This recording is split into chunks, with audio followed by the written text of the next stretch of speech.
মহাপ্রভু জগন্নাথ দেবের রথযাত্রা চলছে।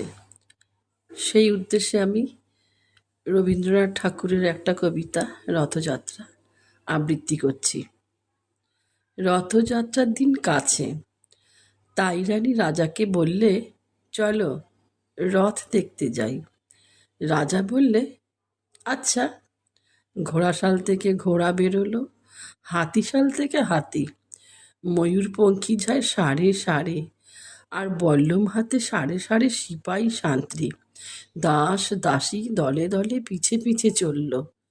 কেবল বাকি রইল একজন, রাজবাড়ি ঝাঁটার কাঠি কুড়িয়ে আনা তার কাজ। সর্দার এসে দয়া করে তাকে বললে, ওরে তুই যাবি তো আয়।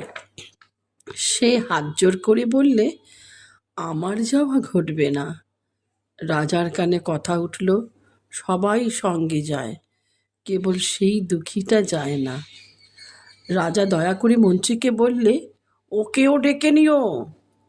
রাস্তার ধারে তার বাড়ি।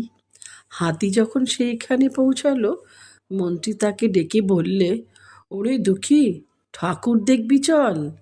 সে হাত জোর করে বলল, কত চলবো, ঠাকুরের দুয়ার পর্যন্ত পৌঁছই এমন সাধ্য কি আমার আছে?